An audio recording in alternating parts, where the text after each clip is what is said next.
আমার পরিবারের সকল বন্ধুকে স্বাগত জানিয়ে আজকের পর্বটা শুরু করছি। আজকে আমি এখানে করব কচু পাতার ডাল।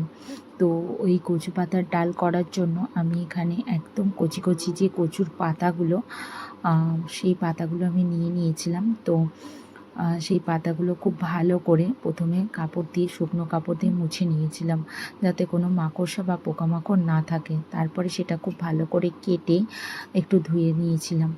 ভালো করে ধুয়ে নিতে হবে।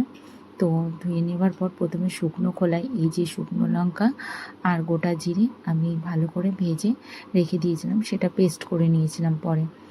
আর ওই কড়াইয়ের মধ্যেই একটু ডাল, মানে 100 মতো ডাল আমি একদম কম জল দিয়ে সিদ্ধ করে নেব, নুন আর হলুদ দিয়ে। তো নুন আর হলুদ দিয়ে ডালটা সিদ্ধ হয়ে গেলে, ঠিক এরকম হালকা মানে অল্প সিদ্ধ হয়ে গেলে, তখন আমি সেই ধুয়ে রাখা কচু পাতাগুলো ডালের মধ্যে দিয়ে দেবো। তারপরে একটু নুন দিয়ে আমি এটা চাপা দিয়ে রেখে দেবো। তারপরে ঠিক এরকম অবস্থা, যখন পাতা থেকে জলটা বেরিয়ে যাবে, আর একটু ভালো করে গ্যাসটা জোরে করে আমি ডালটা একটু শুকিয়ে নেবো, জলটা একটু শুকিয়ে নেবো। তারপরে এই তেলের মধ্যে একটু গোটা শুকনো লঙ্কা, তেজপাতা আর পেঁয়াজ ভালো করে ভেজে নেব ফোড়নে দেওয়ার জন্য। তো ভালো করে এইখানটা ভালো করে ভেজে নিচ্ছি।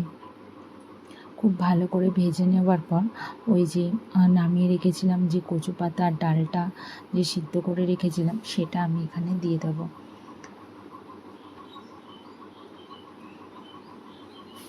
দিয়ে এইভাবে নাড়াচাড়া করার পর একটু তেঁতুল গুলে রেখেছিলাম, তেঁতুল টক, একটু সামান্য চিনি আর নুন হলুদ তো দিয়েছি, ব্যাস আর কিছু দিইনি। আর যে গুঁড়ো করে রেখেছিলাম মশলাটা, সেটা এখানে দিয়ে দিলাম, দিয়ে একদম